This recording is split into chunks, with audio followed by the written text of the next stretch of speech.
Hein?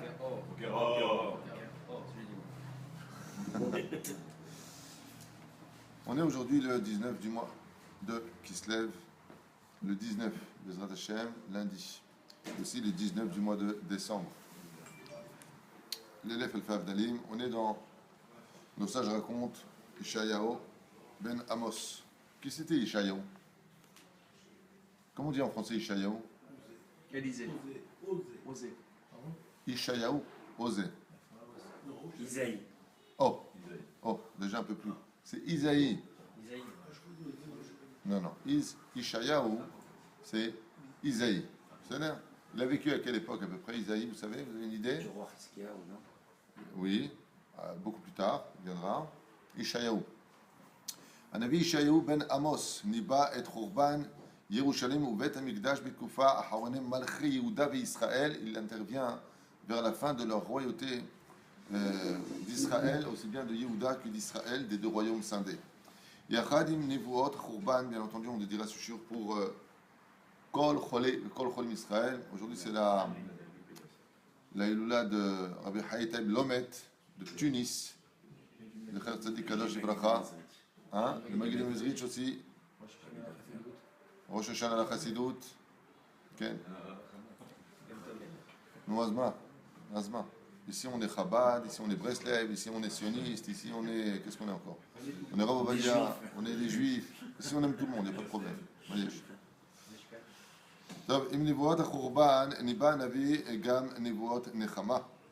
Alors il a vécu deux tkoufot, une très difficile et une de consolation.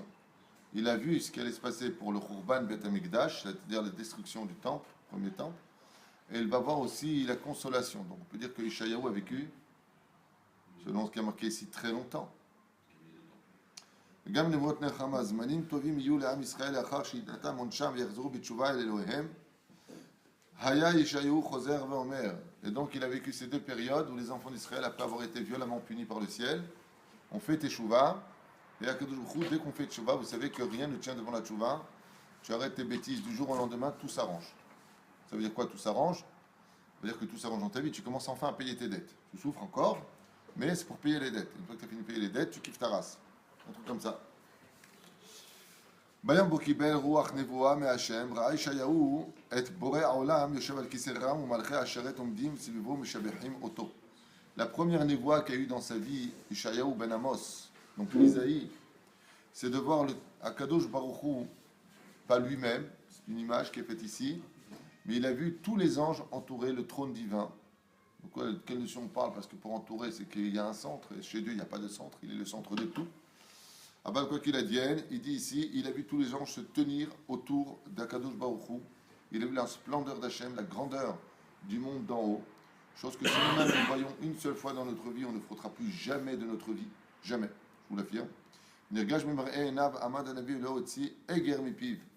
Et il était tellement surpris de la doucha et de la grandeur du monde d'en haut qu'il n'a pas pu sortir une seule lettre de sa bouche, un seul mot de sa bouche.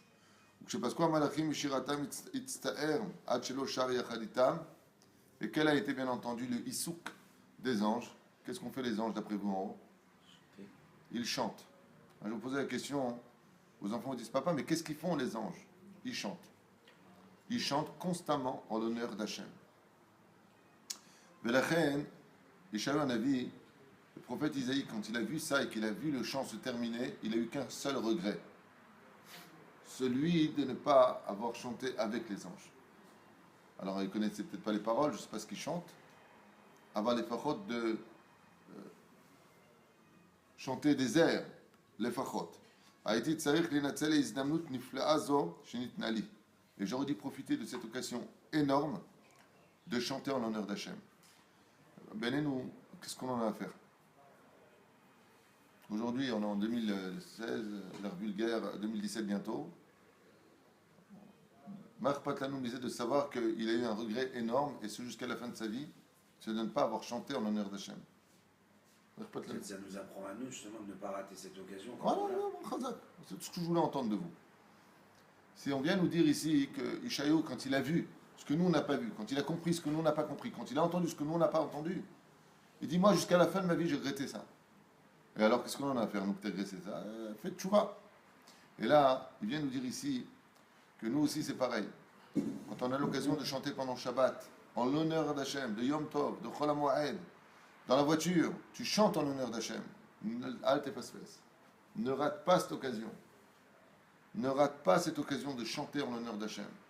Il n'y a pas plus que le chant vis-à-vis d'Hachem, puisque le chant d'en haut, d'ailleurs, on dit souvent que le langage de l'Aneshama, c'est le chant. D'accord? Il dit ici, Vamar bilibo im haiti shar meshabech et Hashem yachad im hamalachim haiti ulai zoche lichiot adolam. Et il dit, j'ai raté une occasion énorme, c'est que si j'avais pris sur moi de chanter avec les anges, je n'aurais jamais connu la mort. J'aurais vécu pour l'éternité. J'ai raté une occasion. Qu'est-ce que ça va encore nous apprendre? Que chanter allonge la vie. La joie allonge la vie, le chant donne de la joie.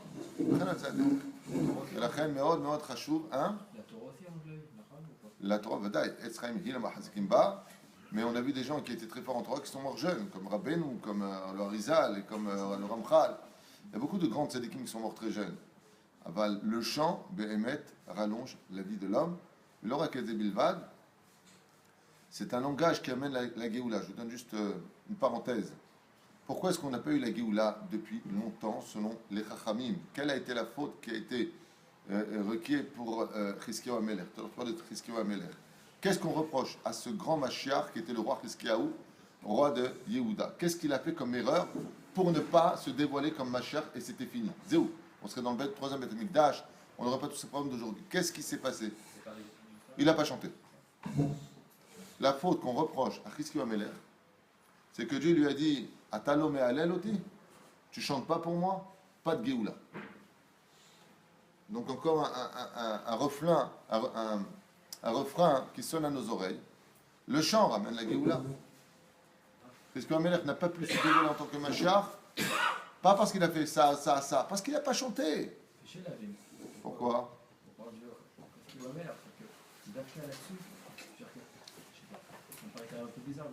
Explique-moi. Qu'il n'ait pas eu assez de confiance en Dieu, qu'il n'ait pas eu de bitachon, qu'il n'ait pas été étudié, je ne sais pas, qu'il a moins de faiblesse. Mais le chant, c'est pas une erreur en soi. Une personne qui ne chante pas, il n'est pas ouvert à Vera. On a posé la question au Rav Shach. On lui a dit pourquoi est-ce que tes enfants n'ont pas atteint le niveau de leurs parents? Le Rav Shach a répondu quelque chose qui a ébahi tout le monde et en même temps étonné tout le monde. Le Rav Shach Zatzal, il a répondu j'ai péché. Le Rav Shach, il a péché. Il a dit Ken, je chantais pas le Shabbat, j'étudiais. Je mangeais à peine et j'étudiais sans fin. L'or est Ishar Shabbat. La Onesh, c'est que mes enfants ne m'ont pas suivi au niveau juste. On n'a pas dit tout la notion de ce que représente le chant. Une bête Knesset où on prie sans chanter, où il n'y a pas les fachotan tzlil, des mangina, c'est un steak qui n'a pas d'épices. C'est une synagogue qui n'a pas d'âme. L'âme de la prière, c'est le chant. C'est là. Quand on veut sauver le monde, par exemple, du déluge, le roi David, quand il a amené il a creusé les fondations jusqu'à Rebo Magma et que les eaux ont failli envahir le monde, il lui a dit mais qu'est-ce que je dois faire? C'est quoi la solution? Il est parti voir Achitophel, il lui dit chante. Shir, la ma'alot, et ça, et le chant, il va jusqu'où? Il va jusqu'à Yudke. Le chant, il vient jusqu'à devant Hachem. Dieu ne peut pas échapper au chant. Hachem, il ne peut pas échapper au chant parce que c'est un aimant pour lui. C'est pour ça que dans les shir, combien on en a? Shir Amalot, 15, Yudke, je viens de vous le dire. D'accord? Pourquoi il y a 15 shir Amalot? Ah, tu vois bien qu'il y en a 15. Pourquoi il y en a 15? Comme les 15 marches du Bethany. Comme les 15 marches. Mais pourquoi il y en a 15? Pour t'enseigner que quand tu veux arrêter le déluge dans ta vie, quand tu veux arrêter les malheurs qui s'abattent sur toi, quand il y a un gros problème, Rabbi Nachman il le dit, tout de suite chante. Débile, le mec a une mauvaise nouvelle, je chante. Juste, attends, qu'est-ce que tu chantes? Il faut être fort pour chanter dans cette situation. Le roi David, comment il a arrêté les eaux d'envahir le monde? Il s'est mis à chanter. Tu te mets à chanter, tu montes jusqu'au Kissé à Kavod. C'est pas ta affaire à des anges. Tu parles dans les oreilles d'Hachem.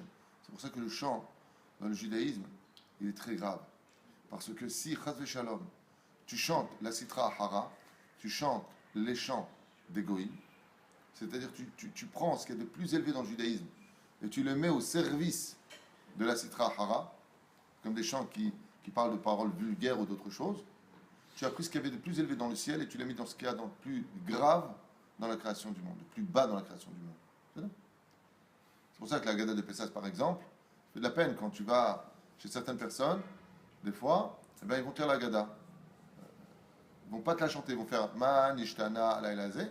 C'est Chabal. Ils vont te la faire à l'Ashkenaz, parce que c'est Ashkenaz, c'est pas grave non plus, mais chaque tradition a son chant. Et il faut savoir que la Géoula, elle dépendra de ça. Alors que toute la Haggadah de Pessah se chante. Alors quand tu as l'explication, tu vas faire l'explication en parlant, mais la Haggadah, il faut la chanter. Et si tu ne sais pas le faire, écoute, moi je ne sais pas le faire, eh ben tu regardes là où il faut, et puis tu fais descendre ce qu'il te faut pour l'apprendre sur place. Aujourd'hui, il y a tout.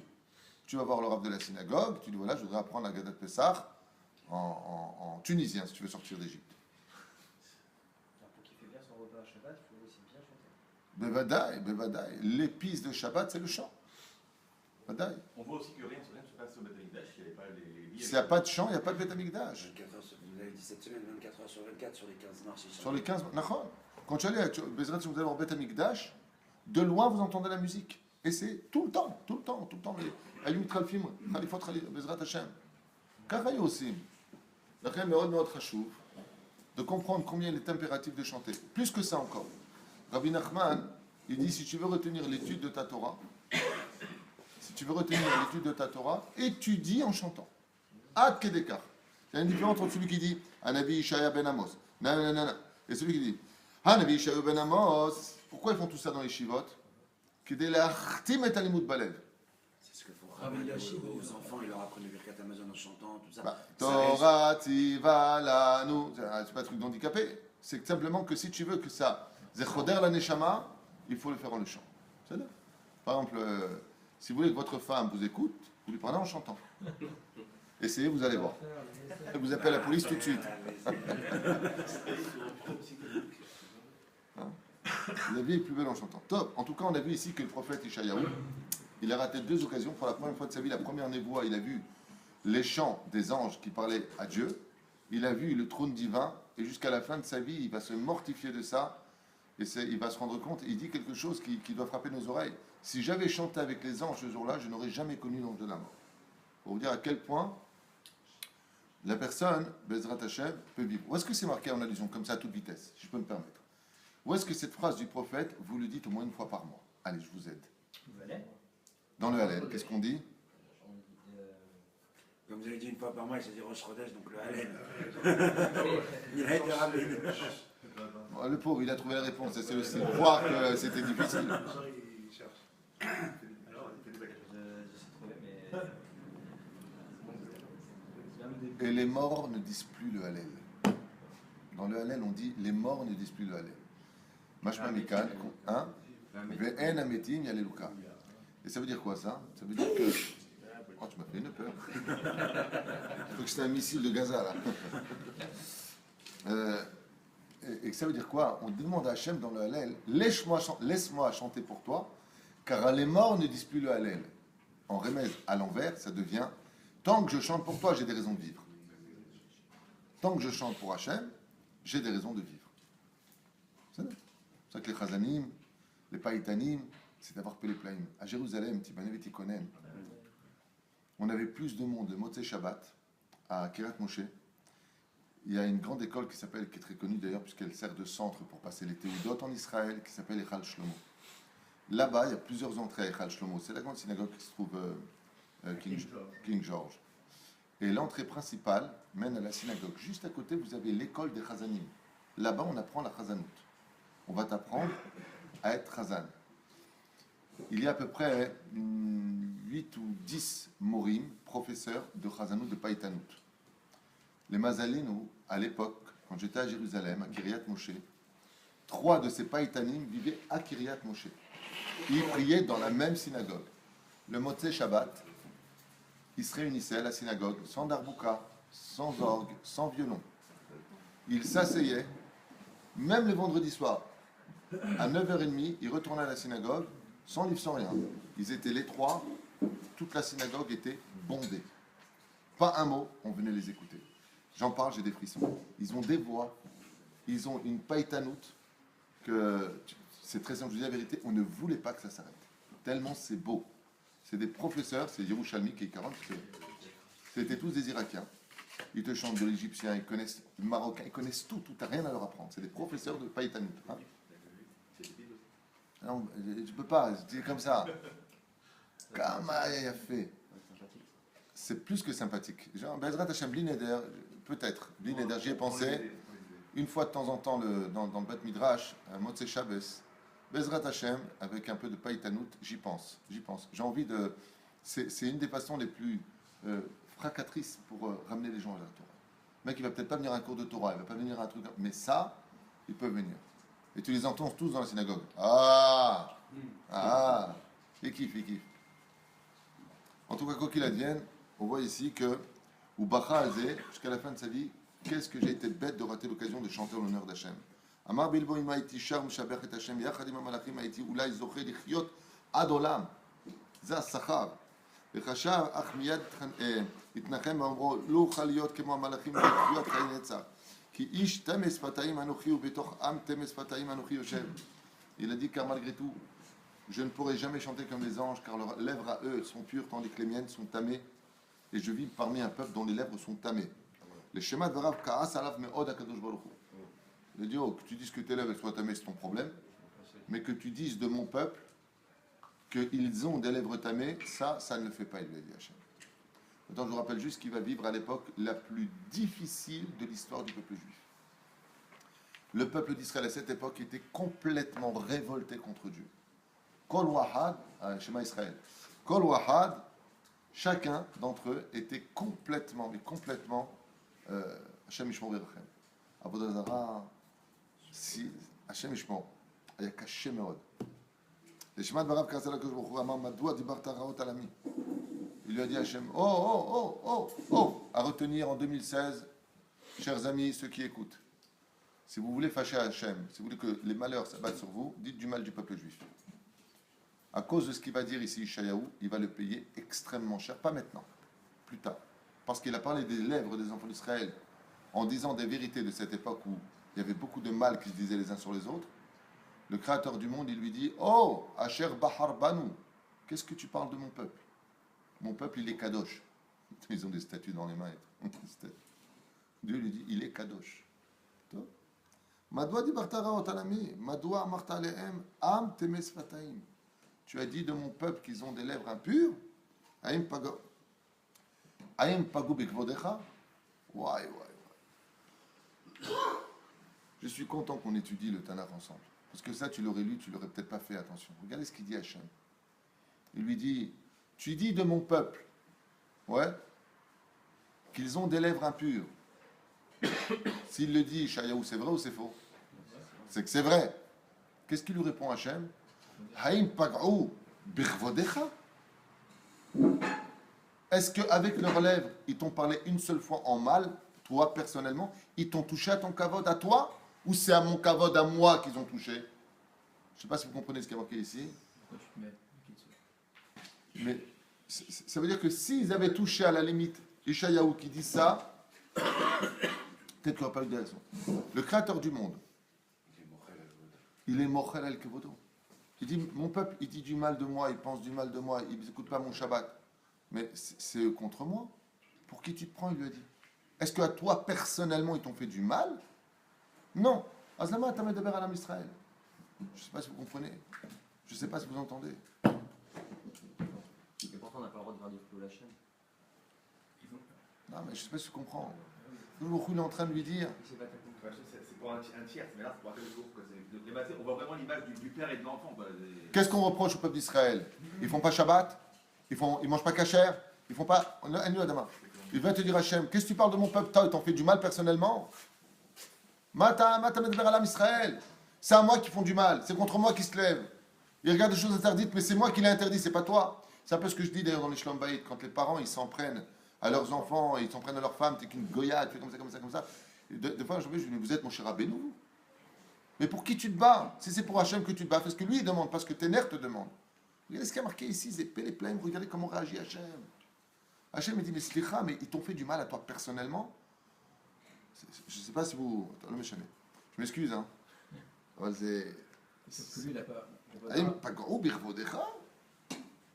האם אתה המלך עליהם? Est-ce que c'est toi le roi qui a créé le monde? Est-ce que c'est toi leur roi? וכועס על שעוזבך אותך? Est-ce que c'est toi qu'ils ont laissé tomber ou mes commandements à moi qu'ils ont laissé tomber? כעונש על מה שאמרת ציווה השם את אחד המלאכים לקחת גחלת אש מעל המזבח ולצרוב בה את צוותי הנביא. Et dans sa colère, Hachem ne lui a pas pardonné. Il lui a dit, je pardonne beaucoup de fautes. Je suis au-dessus de toutes choses. Mais celui qui dit du mal du peuple d'Israël, lui, je ne lui pardonnerai jamais. Il a ordonné à l'ange Gabriel de prendre du monde du Guéhinam, une espèce de Gechalim, comme on dit, d'une braise. Il lui a dit, jette-lui sur ses lèvres. Brûle-lui les lèvres. Qu'il a en souvenir qu'on ne dit jamais du mal de mon peuple. Je ne supporte pas ces juifs qui osent dire du mal du peuple d'Israël.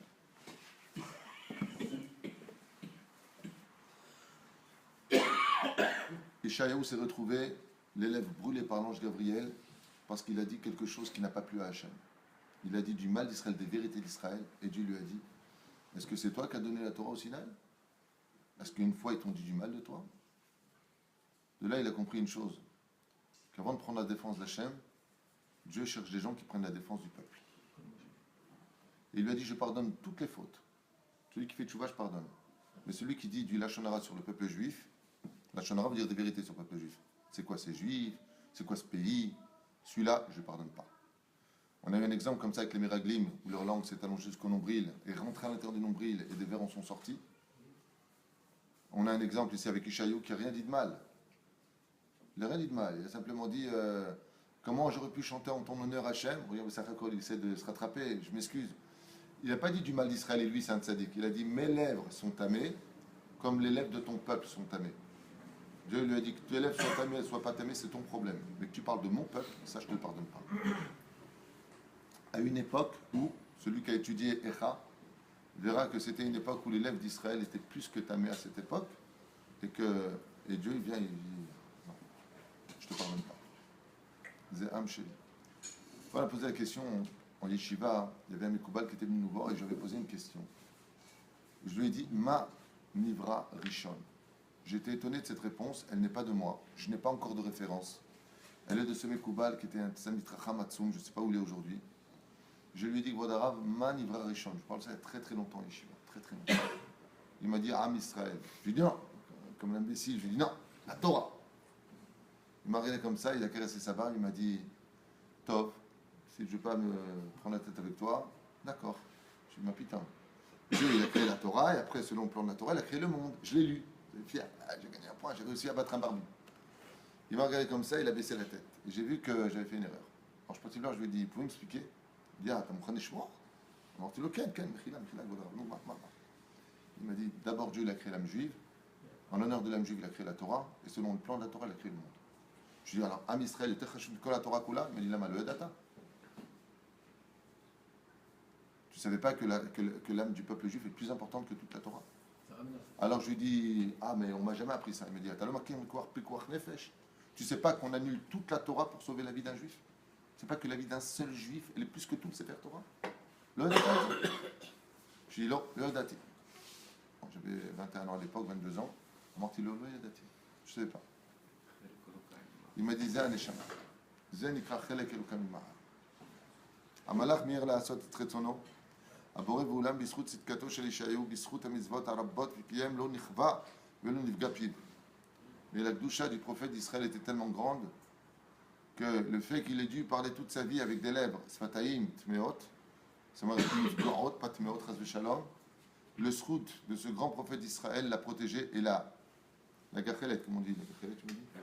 La braise n'a pas réussi à brûler ses lèvres. Pourquoi? Parce que ses lèvres n'étaient faites que de feu de Torah. Et le feu de la Torah, il y a marqué En Ur Shel Gehinam Sholed Bo.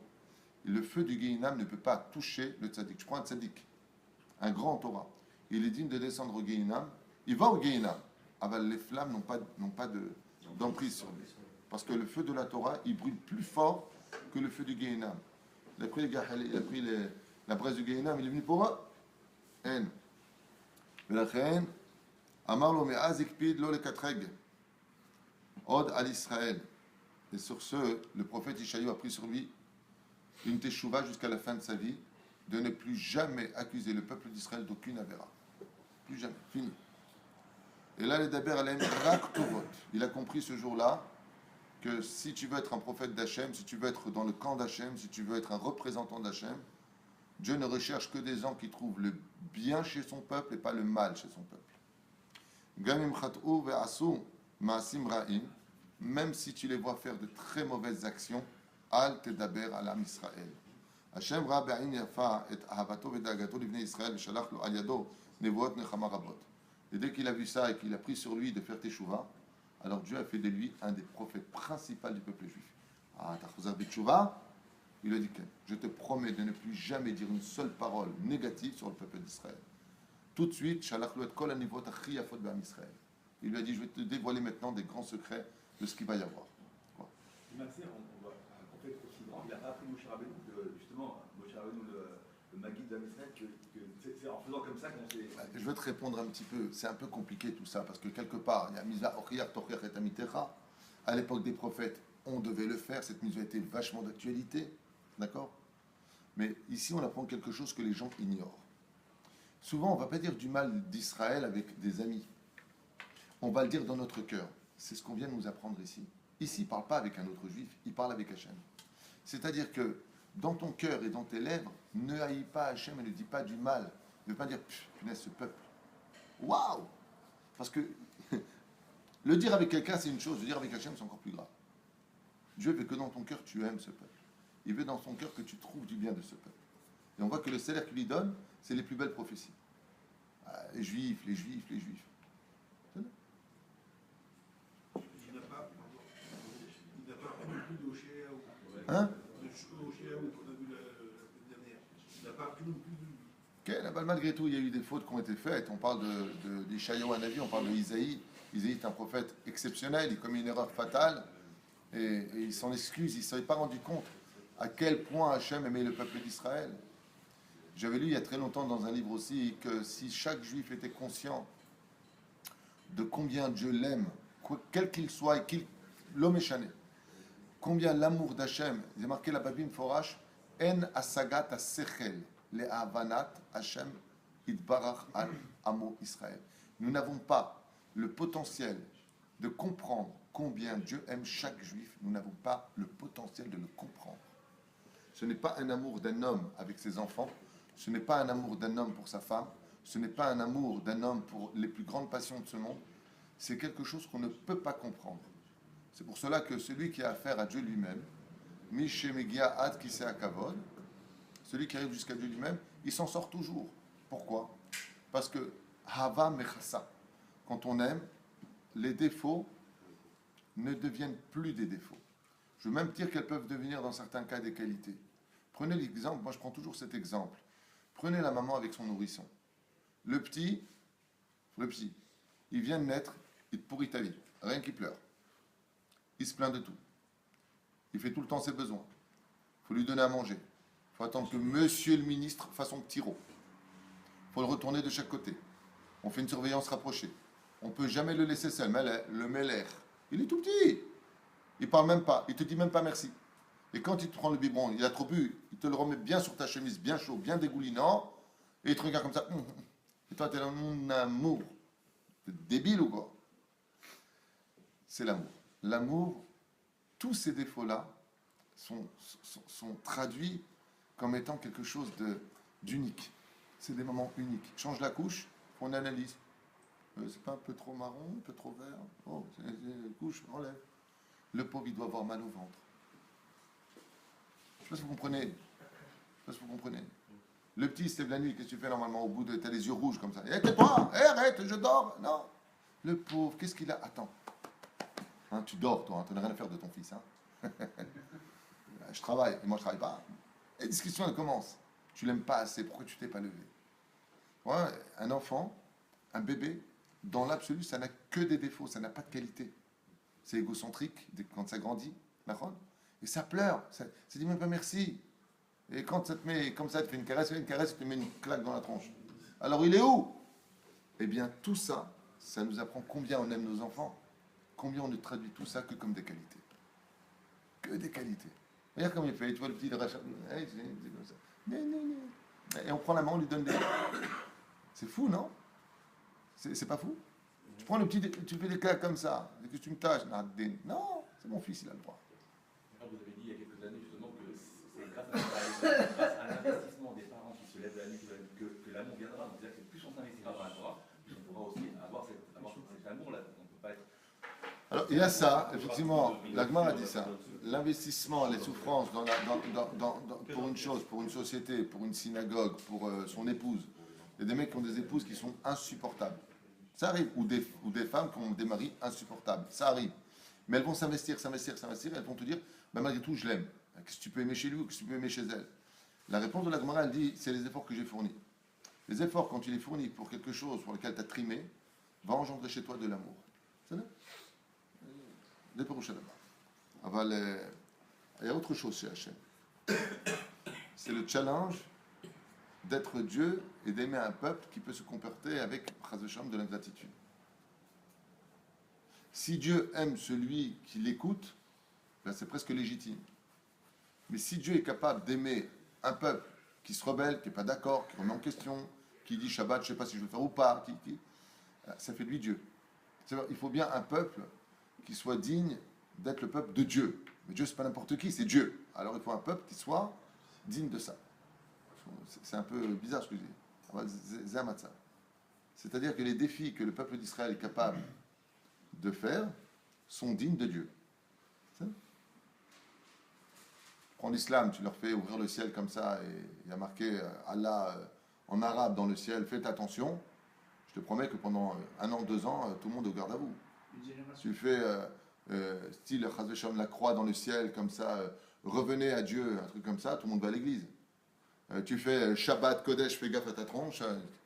C'est qui d'après toi qui a écrit ça? Comment il a payé?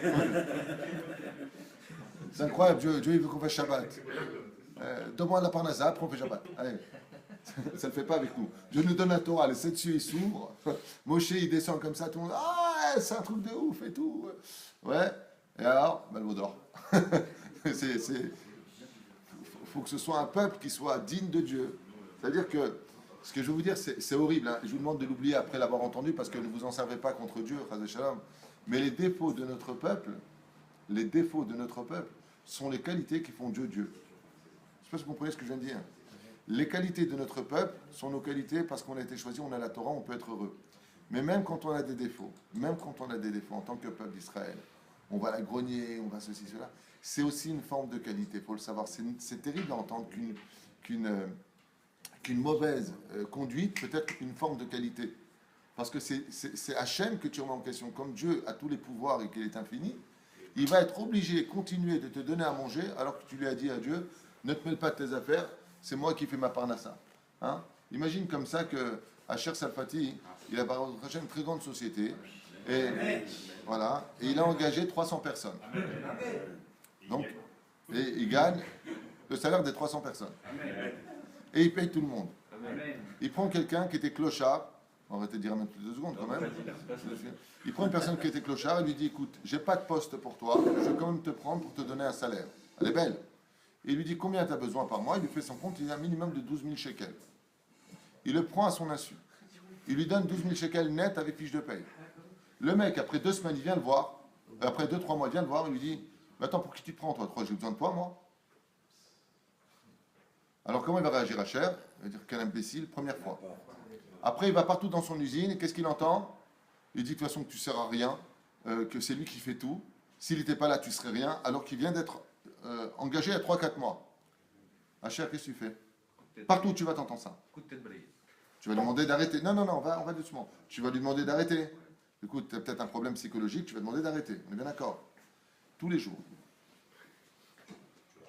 Tu le renvoies. C'est là où il y a une différence entre nous et Dieu. Toute la journée, le mec, il te dit Shabbat, c'est des. Il va te dire par exemple, un mec, il va te dire Shabbat, c'est des bêtises. Si c'est pas moi qui me lève le matin, moi je sais travailler, moi, et t'as Dieu qui est juste derrière, le patron des patrons, qui est là. Et tu vois, de toute façon, je vais faire un contrat, laisse-moi, je vais m'en occuper, je vais te montrer comment on fait de l'oseille. Ok? Et Dieu, il est derrière, il dit donnez-lui l'oseille. Quelle humilité! Mais quelle humilité! C'est ça qu'on ne comprend pas. C'est quelle humilité il a Hachem. C'est-à-dire que ce défi que nous imposons des fois dans nos conduites fait du créateur du monde Hachem ou Elohim en od. Il n'y a pas comme Dieu. On a besoin de le dire pour le savoir. C'est qu'aucun esprit humain ne peut comprendre le longanime d'Hachem. C'est impressionnant. C'est impressionnant. C'est impressionnant. C'est impressionnant. C'est pas compréhensible pour l'homme. Ce que Hachem est capable de supporter par amour pour son peuple. C'est pas compréhensible. On le sait. Aujourd'hui, on essaie de vivre. Essayez quelque chose. Tu te prends la tête avec ta femme une fois, 2 fois, 3 fois, tout de suite, le mot divorce. Tout de suite. Qu'est-ce que j'ai fait de t'épouser? Hachem, vous vous rendez compte qu'il n'a jamais regretté de nous avoir choisis? Vous vous rendez compte que Hachem n'a jamais regretté de choisir le peuple d'Israël? Loye Ouman Keye Soupar.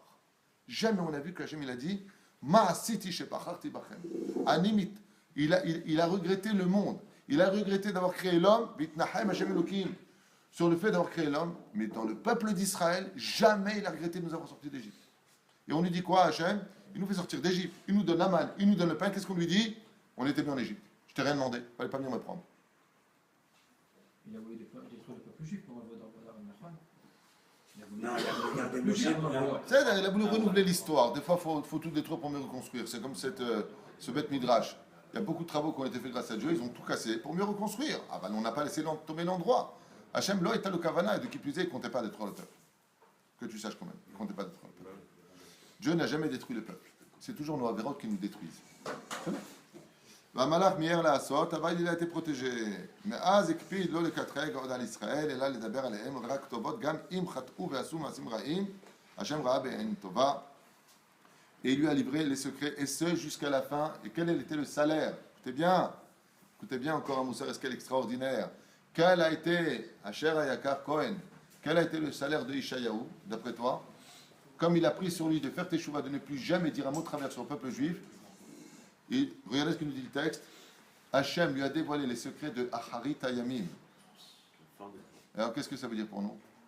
Odapam, moi personnellement, de savoir que Ishayahu, il a eu le secret de la fin des temps, franchement, j'en ai absolument rien à faire. Ça me fait ni faire teshuva, ni vivre quoi que ce soit de spécial, sauf si je comprends comme je dois le comprendre.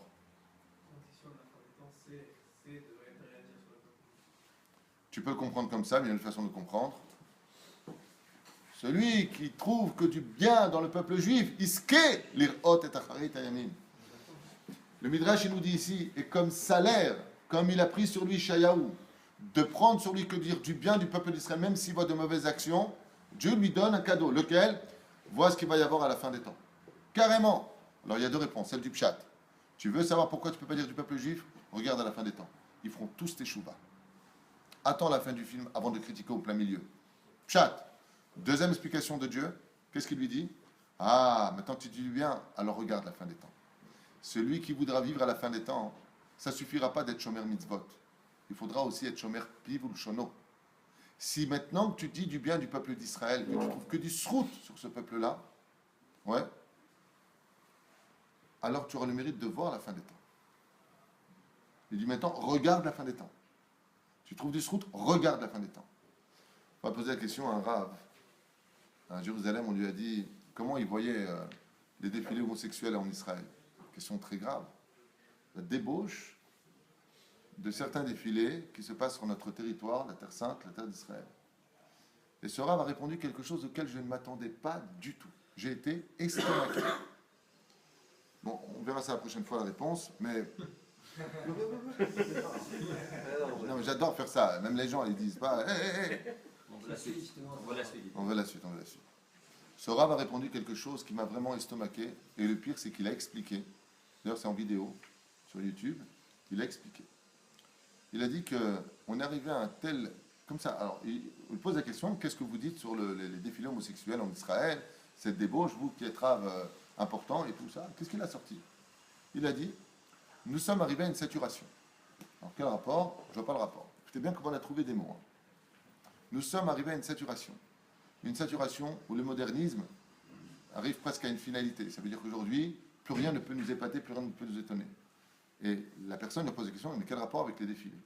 Il a répondu, je pense très sincèrement, qu'aujourd'hui il y a une recherche, un renouvellement de recherche très maladroite regardez bien les mots, hein, très maladroit, sur le domaine des frontières, de l'amour, du divin. Il a donné 2 explications, je vous les donner. Regardez comment il a trouvé des choses. Première explication qu'il a donnée qui m'a un peu étonné, il a dit quand on n'arrive pas à trouver des réponses dans le monde de la spiritualité, parce que lui dit, hein, les rabbins ne donnent pas la Torah qui correspond à cette génération. Un truc de fou. Et qui c'est qui a dit ça d'Afka il y a très longtemps, 300 ans en arrière? C'est Rabbi Nachman. Rabbi Nachman, il prévient qu'à la fin des temps, il faudra avoir un langage différent. Et il dit, ma Torah, ce sera le langage. C'est quand il a écrit le Likutei Moharan, ce n'était pas pour sa génération. Hein. Il a écrit le Likutei Moharan pour la génération du Mashiach. C'est pour ça qu'il dit, mon feu restera sur le Mizbeach, Toukat, Tamid, Ademot Mashiach. Pourquoi il dit ça? Il dit parce que simplement, cette Torah-là, c'est une nouvelle Torah, c'est du secret dans un langage d'enfant. Ce Rav, il explique qu'il n'est pas Breslev, mais qu'il dit, je pense qu'ils ont, de façon inconsciente ou peut-être consciente, une recherche de la spiritualité. Comme ils ne la trouvent pas dans la lumière, ils vont la chercher dans l'obscurité. Parce qu'effectivement, tous ces gens qui vivent dans la débauche se représentent tout à fait avec le côté spirituel. Et où est-ce qu'on le voit? Représente l'arc-en-ciel. On aurait pu dire, ah, quoi, plus tu prends l'arc-en-ciel comme symbole, mais t'es malade. Ce Rav explique, il dit, malgré tout, ils ont les yeux levés vers le ciel. Ils regardent l'arc-en-ciel. Deuxième explication, alors là, par contre, j'ai trouvé ça très beau. Première explication un peu bizarre, ça demande un peu plus de réponse. La deuxième explication qu'il a donnée, que j'ai trouvée magnifique, il a dit, pour faire ce qu'ils font, on ne peut pas avoir de sechel. Qui fait des bêtises qui sont ahurissantes? C'est le bébé. Quand tu as des enfants, ils vont faire des choses mais fais attention, je ne vois pas ce que tu fais. Il dit, cette génération, elle a tellement soif de spiritualité, donc toujours sur le même point, qu'un enfant qui, tu vois que son père ne se dévoile pas à lui, qui ne vient pas vers lui, il va faire des grosses bêtises. Et puis des fois, qu'est-ce qu'il fait son père? Il pose son stylo qui a une valeur très importante, d'accord, qui coûte tant, il va le poser sur la table. Et le petit dit, tu sais que je suis là? Papa, je suis là. Et qu'est-ce qu'il va faire? Il va prendre le stylo, il va le casser. Et là, le père se retourne, mais qu'est-ce que tu fais? Regarde ce que tu as fait de mon stylo. Ah, enfin, tu te dévoiles. Comme ça, il a expliqué, il a dit que le mal de l'immoralité, c'est un langage d'enfant qui veut forcer Dieu à se dévoiler. Quand on n'arrive pas à te dévoiler par la force du bien, on va essayer de te dévoiler par la force du mal. Quitte à ce qu'on le paye. Alors, est-ce que ces explications sont vraies ou fausses? J'en sais rien. Moi, elles m'ont beaucoup secoué l'esprit. Mais ce que j'ai trouvé d'extraordinaire, c'est que il a d'un côté pas détruit, si vous voulez, le côté, la valeur de la Torah des enseignants. Il a dit, cette Torah, elle est bien, mais elle ne s'adresse plus à cette génération. Ça veut dire qu'il faut, comme ça il a dit ouvertement, il faut renouveler et comprendre cette génération, parler un langage de Torah qui leur parle. C'est-à-dire un langage qui soit profond aujourd'hui. Tu ne peux pas t'arrêter, Abraham, Isaac, Jacob. Il faut aller plus loin. Il faut parler de l'essence même d'Abraham qui est en toi. C'est relever quelque chose d'un étendard. Alors c'est curieux parce que dans les Shlom Bayit, tu le vis. Des fois, la femme peut insulter son mari, mais ça veut dire en réalité, aide-moi. Ça veut dire, je ne suis pas bien. Il faut lire entre les mots. Il expliquait comme ça, il faut lire entre les mots de cette génération, et non pas le texte de cette génération. Sinon, tu vas être très déçu.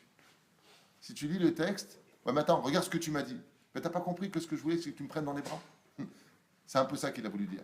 Des fois, cette génération, elle peut mal réagir, mais ça veut dire, Hachem, tu ne veux pas nous prendre dans les bras? Tu ne veux pas nous donner autre chose que ce qu'on vit? Et c'est pour ça que, bizarrement, c'est là où ça m'a tapé un peu dans les oreilles, c'est qu'il a dit quelque chose que je sais personnellement. Il a dit, c'est pour ça qu'il y a une recherche occulte. Ils font des cultes. Et c'est un culte, c'est spirituel. Et ce Rav a expliqué, il a dit, il y a une recherche dans la mauvaise direction, certes, mais il y a une recherche de Dieu dans le monde de la Touma. On n'a pas réussi à le trouver dans le Shabbat parce que les gens n'ont pas percé, ils n'ont pas compris, ils n'ont pas investi dans le chant du Shabbat, dans la cacheroute du Shabbat, dans les cours du Shabbat, dans la synagogue du Shabbat. Mais quand il voit de l'autre côté que dans le monde de la religion, bon, il est parti loin après, il a dit, quand un Chiloni voit que dans le monde religieux, ben, lui, le Breslev, il ne va pas aimer celui-là, celui-là ne va pas aimer celui-là, le Rav Kook, il ne va pas aimer celui qui est en yeshivot, bon, ben, votre monde à nous ne nous intéresse pas, et c'est quand même terrible. Et là, il finit quelque chose qui fait peur. Il a dit, ouais, nous, avec le monde de la Torah, je prends un grand Rav, hein, eh ben voilà, moi je suis moi, ben lui c'est lui. Mais quand il manifeste, ben, ils sont tous unis. C'est-à-dire, est-ce que le monde, au lieu de poser la question, il a dit comme ça, au lieu de poser la question, dans les forces du mal, est-ce que eux, ils sont, est-ce que nous, dans les forces du bien, on est? C'est cette question que vous aurez dû me poser, monsieur. Il est parti. Le problème, c'est que, est-ce que la lumière a été un exemple pour les autres? Est-ce qu'on a été un exemple? Alors, celui qui n'a pas grandi dans la Torah, il dit, bon, ce que je vois ne me plaît pas, alors peut-être que c'est de l'autre côté que ça se passe. Parce que malgré tout, qu'est-ce qu'ils recherchent? Le bonheur. Ils vont payer cher parce que Chas Shalom, l'homosexualité est très grave dans le judaïsme. Aval, malgré tout, il n'a pas salé ni l'un ni l'autre. Vis-à-vis du monde de la Torah, il a dit, là, il faut recoller un peu les morceaux. Vis-à-vis du monde du peuple d'Israël, si c'est le cas en tout cas, qui déferle pendant les manifestations homosexuelles, qui est une chose qui est d'une abomination sans retour, ben malgré tout, il a dit quelque chose au niveau psychologique qui n'est pas faux. Je n'ai pas dit que c'est vrai, mais en tout cas, c'est pas faux. C'est certain que c'est pas faux. Qui ça? Je veux pas donner son nom. Je le connais, j'ai même étudié avec lui il y a très longtemps, je ne veux pas donner son nom. C'est par une certaine forme de mal que le bien arrive. Si le bien existe, c'est parce qu'il y a le mal, ou inversement. Ben, on va arriver au fils du Chizkiyahu Amelech, Ménaché. Le roi Ménaché connaît toute la Torah comme personne, d'accord? On a vu que les rois d'Israël connaissaient la Torah presque autant que Moshe. D'accord? Agmara en Sanhedrin nous dit que personne n'a eu de Torah en lui de toutes les générations comme le plus grand rachat, Yerovam ben Nevat. Lo aya talmid chacham batorah kamoto me'olam. Me'olam. Ça veut dire qu'il est comparé à Shlomo Amelech. Et pourtant, c'est un des... Alors, qu'est-ce que lui, bizarrement, comment tu peux connaître toute la Torah et devenir un renégat comme Doeg Adomi qui était du niveau de David Amelech, chef du Sanhedrin? Comment tu peux être un grand en Torah et descendre aussi bas? Comment tu peux t'appeler Elisha ben Abouya, voir de tes propres yeux le monde d'en haut, redescendre et être Mechalel Shabbat? C'est que, comme l'a expliqué ce Rav, des fois, quand tu ne rentres pas dans la bonne porte qui correspond à ta Neshama, la vérité et la lumière de la Torah ne va pas te parler parce que en réalité, ce n'était pas là où tu devrais être. C'est pour ça que Dieu a créé des mouvements différents les uns des autres. Il y a des gens, chers amis, qui feront jamais tchouva avec les Lituaniens, mais ils feront tchouva avec les Breslev. Il y en a d'autres, jamais ils feront tchouva avec les Breslev. Ils vont faire tchouva avec les Lubavitch. Il y en a d'autres, pas de Lubavitch, avec les. Il y a des gens. C'est-à-dire que chacun de nous devons trouver la porte qui nous correspond. Sa sensibilité, c'est-à-dire, quelle Torah va parler à mon âme? Et malheureusement, certaines personnes vont rentrer dans des portes qui sont une porte de la Torah, duquel il est marqué Shivim Panim la Torah. Il y a 70 facettes de la Torah. Et nous, qu'est-ce qu'on a fait? Au lieu d'accepter la facette de l'autre, on aime mieux critiquer la facette de l'autre. Ce qui va créer une session entre nous. Et malheureusement, voilà où on en est. Et c'est vrai que dans le monde de la Torah, avant que l'on aille voir ce que font les gens qui ne sont pas Shomer Shabbat, voyons d'abord nous ce que l'on a fait de notre Shabbat. D'accord? De jeter la table, de se prendre la tête avec sa femme, avec je suis Shomer Shabbat, et de tout casser parce qu'on n'a pas travaillé ses midot et que Dieu nous a mis à l'épreuve. Je ne sais pas si c'est spécialement plus grave que celui qui est en train de rigoler avec un copain dans un pub Shabbat. Je ne dis pas que c'est pareil, Chas Shalom. Mais je ne sais pas dans le ciel comment ça se passe. Je ne sais pas si c'est... Je ne sais pas. Lui, il n'a pas travaillé ses midot, mais en tout cas, il est content, il rigole. Il n'est pas Shomer Shabbat. Mais en tout cas, il s'entend très bien avec tout le monde. Puis l'autre qui est dans Shabbat Kodesh, il fait la tronche, tout s'est renversé, la colère est arrivée, l'enfant a claqué la porte, toutes sortes de choses. Ani le Oder. Je ne sais pas, très sincèrement, je parle. Je ne sais pas qui est le mieux. Je ne sais pas qui est le mieux. On n'a jamais vu dans la Torah Dieu demander à un peuple dati. Montrez-moi une seule fois, parce que c'est marqué. Il y a marqué Am Kadosh. Aval, Tiou Datim, c'est non marqué Be'af Makom. Il y a marqué Veshamrou Ben Israël Shabbat. Il faut faire Shabbat. Il faut faire attention, je ne suis pas en train de dire qu'il ne faut pas être un peuple dati. Oh, il va voir celui qui n'est pas dati. Mais avant d'arriver à cela, il y a une notion que le peuple d'Israël ou certains enseignants peut-être ont oublié. Ce que veut Hachem avant tout, c'est une nation. Et cette nation-là, cette notion d'être une nation est un problème que la galoute a investi dans notre cœur. C'est-à-dire qu'on n'arrive pas à comprendre que Hachem, ce qu'il veut, c'est une nation. Bevada, c'est une, je n'ai pas dit des nations dans une nation, c'est une nation. C'est-à-dire que le fait que nous soyons une nation sur notre terre, c'est l'essentiel. Maintenant, il va falloir donner le mode d'emploi pour vivre en tant que nation, c'est les mitzvot de la Torah. Vous comprenez ce que je suis en train de... C'est peut-être un peu ambigu, j'ai peur que les gens ne comprennent pas comme il faudrait le comprendre. Je ne dis pas qu'il ne faut pas être dati, chas v'shalom, oh il va voir ce que pas shomer Shabbat mitzvot. Aval, il y a une notion qui est plus haute que ça, parce qu'elle est la base de tout cela. L'assiette qui monte, si tu veux, d'abord un peuple, les mains d'Avardomé, je vous donne un exemple, comme ça les gens ne vont pas... Est-ce que vous préférez, ou pas préférez, un enfant, il est chas v'shalom, sans bras et sans pieds. Il n'a pas de jambes, il n'a pas... Mais par contre, il a le tronc et la tête. Mais il est super religieux. C'est bien, mais c'est incomplet. D'abord, on crée un enfant. Regardez comment Dieu crée la vie. D'abord, on crée un enfant, il faut qu'il ait les 5 doigts, les mains, les bras, les pieds, la tête, les yeux, le nez, la bouche. Qu'il ait déjà d'abord tout ce qu'il faut. Est-ce qu'il est né avec une kippa, le petit? Est-ce qu'il est né religieux, le petit? D'abord, on crée l'entité. Maintenant qu'il est l'entité, va au Talmud Torah étudier la Torah. C'est ça toute l'histoire de notre peuple. C'est pour ça que quand on rentre en Eretz Israël, il y a une nation qui existe. C'est ce que veut Hachem. C'est une nation. Il faut d'abord réunir tous les membres en Israël, créer la nation. Une fois que la nation est créée, commencer à s'occuper de faire réagir. Prends le stylo dans la main. Le gosse, comment il fait? Il fait comme ça. Il a du mal, il laisse tomber. Non, ferme bien la main. Alors il va apprendre à écrire. Comment il écrit? Comme je le tiens. Il ne fait pas comme nous, un enfant. Il fait comme ça. C'est les 70 ans de l'État d'Israël. On vient critiquer le fait qu'on ne sache pas encore écrire. Après 2000 ans de galoute, qu'est-ce que tu attendais du peuple? D'abord, il y a une nation.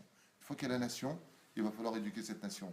Alors on a ouvert le Moshe à Tetvav, et puis aussi à Siti, et puis il y a le Rav Amar juste à côté, Baruch Hashem, et puis il y a le Rav Intel qui va arriver, j'espère, et puis il y aura d'autres rabbanim. Comme ça, les synagogues seront pleines. On va éduquer les membres de cette nation à évoluer dans la Torah. C'est pour ça que le Créateur du monde, après cette explication, vous comprenez qu'il n'aime pas qu'on parle de quoi? Du peuple. Le peuple, c'est les membres d'une seule entité qu'on appelle Am Israël. C'est pour ça que le mot Am vient aussi du mot Im, qui veut dire qu'il n'y a pas de moi sans toi, il n'y a pas de toi sans moi. Et Im, avec. Depuis où je sais pas. Il y a une question. Okay. Il y a Lionel Cohen qui dit si c'est Lionel Cohen, il nous manquait. Si c'est le but ultime de Dieu, pourquoi les rabbinim de Chutz La'aretz ne le disent pas? Pose-leur la question, Tzadik. Ne me pose pas la question à C'est vrai moi. que ça allait faire. Il est pressé de la dire. Mais la réponse, quelque part, elle est simple. La réponse, c'est qu'ils ont peur que les membres aillent dans la mauvaise direction. Seulement, une fois de plus, je le dis et je le répète. Je le dis et je le répète. Cette explication est celle du Rav Ovadia Yosef, pas de David Twitou. Le Rav Ovadia Yosef a dit, quand on a dit des gens qu'ils avaient peur de monter en Israël, de peur qu'ils tombent, le Rav Ovadia a dit dans son shiur à Moussaïov, malheureusement je n'ai plus la référence, il en a tellement fait, il a dit ouvertement, comment on peut dire de telles bêtises? Le Rav Ovadia, la ville de Mnebrak, elle n'étudie pas la Torah, Jérusalem, c'est pas rempli de Torah, Ashdod, troisième ville religieuse, c'est pas rempli de Torah. De quoi est-ce qu'on parle? On n'est pas en train d'étudier la Torah, nous? On est quoi? On vient de la planète Mars? Seulement, il y a un tas à lire qu'il faut passer. Il y a un bien-être, une culture, un langage. Quand tu grandis dans un pays qui est beaucoup plus facile que de revenir à point zéro, c'est-à-dire reparler un langage, t'habituer à une culture, dans un monde incertain, quand tu as 40 ans, 50 ans, c'est pas facile de débarquer. L'alien n'est pas quelque chose de simple. Maintenant, de se servir et de dire que si je mets ma Torah en danger en Israël, il faut arrêter les délires. Il faut arrêter les délires. On ne met pas sa Torah en danger en Israël. Il faut arrêter les délires. Baruch Hashem, moi j'ai plein d'amis qui montent. Je sais pas, vous êtes tous là, vous avez fait votre alia, ça va pas? Seulement, le seul problème, je veux dire quelque chose. Je veux dire quelque chose. Je vais comme répondre à cela une fois pour toutes, Lionel, comme ça vous aurez une réponse. En Galoute, on vit en communauté. Comme on est entouré de goïm, on va se créer plus de barrières. Qui c'est ton copain? Qui c'est ceci? Ici, on est libre. C'est comme quelqu'un qui vit dans un enclos, qu'on appelle justement en français on appelle ça les ghettos, si vous préférez. Alors on va vivre entre feuilles, comme on vivait à l'époque quand on était en France. On est devant le thermomètre, on se donnait rendez-vous, les juifs comme ça, je ne sais pas à Lyon où vous alliez, mais on avait même, quand on était Chiloni, on avait nos boîtes de juifs. La Scala, le Palace, on avait, sans rappeler ses souvenirs, mais je veux dire par là que le gibus, si tu préfères, la main jaune pour l'après-midi, Shem Ishmael Virahem. C'est le mec qui sort le nom de tous les trucs. Café Joseph. C'est ça, ça vous a plus réveillé. Ce que je veux dire par là, chers amis, c'est que quand on était en France, vous n'avez pas remarqué qu'on se voyait beaucoup plus les familles? Vous n'avez pas remarqué ça? Quand tu vis en France, tu vois beaucoup plus tes frères et sœurs qu'ici. Pourquoi? Parce que tu vis, parce que tu as des loups autour de toi et toi tu es une brebis. Alors les brebis, qu'est-ce qu'elles font quand il y a des loups autour d'elles? Elles se coagulent l'une à l'autre, elles vont vite. Tu arrives en Israël, tu as deux frères qui vivent dans une même ville, par exemple, je dis n'importe quoi, Coco à Tetvav, Asher à Siti, ils ne se voient jamais. Ils se voyaient plus quand ils étaient à Lyon en Israël que quand ils sont l'un à côté de l'autre. Mais c'est vrai. Moi j'ai mes meilleurs amis qui ont fait leur alia. J'ai attendu leur alia comme un fou. Depuis qu'ils sont en Israël, je ne vois plus du tout. Pourquoi? Parce qu'il y a une espèce de... Ici c'est un peuple, c'est une grande famille. Tout le territoire c'est Israël. Donc on ne se méfie plus les uns des autres. Alors effectivement, il peut y avoir des... Il faut arrêter les délires. Aller demander au consistoire en France. y a plus de 80% d'assimilation en France. Allons, il faut arrêter de se dire on tombe en Israël, on ne tombe pas aux États-Unis. 80% de réformistes. Attends, mais on parle de quoi? On joue avec quoi? Seulement, ici, il y a une chose de sûre. C'est qu'il y a une mitzvah sous tes pieds où chaque pas que tu fais, tu crées un ange. Ça s'appelle Yeshuv Eretz Israël. Il n'y a aucune mitzvah de marcher à Paris. Voilà ma réponse. Excusez-moi de le dire, c'est pas moi. Masechet Ebamot 111 Amoud Aleph, en bas à gauche. C'est pas moi. C'est pas moi. Non. Vous savez, je vais vous dire quelque chose. Quelque chose qui n'est pas très gentil à entendre. Un juif religieux en galoute, que Dieu le bénisse, hein, il pourra avoir un beau Gan Eden pour lui, c'est sûr. Mais un juif en Eretz Israël, quoi qu'il ait fait de sa vie, si un jour Dieu lui demande qu'est-ce que tu as fait, il a dit j'ai été un membre de ta nation sur terre, dans ton pays. Aucun juif ne sert à rien en Israël. Un juif au chômage en Israël est un juif, comme le dit le Shulchan Aruch, et je finirai juste avec ça pour vous libérer aujourd'hui. Allez, je m'arrête là. Pendant Shabbat Kodesh, je voudrais acheter une maison parce qu'il est fort probable que le dimanche, ce soit un arabe qui l'achète. Est-ce que j'aurai le droit de dire à un goy d'aller signer pour moi pendant Shabbat Kodesh pour bloquer l'appartement? Pourquoi? Pour pas qu'il achète. Vous avez entendu? Il a le droit d'aller écrire une lettre qui me représente. Je fais donc apotropous. Il vient, il me représente. Je dis au goy, Lama, une lettre, c'est Rabbanan. 2 lettres, c'est d'Oraïta. Amira le goy, Jvout. J'ai le droit de dire. Pourquoi? Mishum Yeshuv Eret Israël. Chaque juif qui occupe une maison en Israël fait une mitzvah. On a même le droit de passer par des trafics al pied à l'Acha pendant Shabbat Kodesh. Demandez à vos rabbanim en France, ils vous le diront, ils connaissent ça. C'est tous des shlichim. La reine Adam Tzachlassim lève les ailes. Aucun juif ne sert à rien en Israël. J'ai lu d'ailleurs cette semaine, comme c'est marqué juste dans le livre en haut, les Chachamim me disent pourquoi il a eu peur, Yaakov, Vayera, Vayetzer. Il dit Kibud Abahem Yeshuv Eret Israël. De quoi il a eu peur? Il a eu peur du srout de Esav qui a vécu en Israël. Et il a vécu en tant que quoi? En tant que tzaddik ou en tant que rachat? En tant que rachat, Esav. Il a vécu en Israël, Yaakov, il a eu peur. Qu'est-ce qu'il lui a dit? Il me l'a vangarti. Viens pas frimer parce que tu as fait Yeshuv Eret Israël, moi aussi j'ai 613 mitzvot. Simon lève les ailes. Alors celui qui est dati en Israël, vous êtes tzaddik gamour.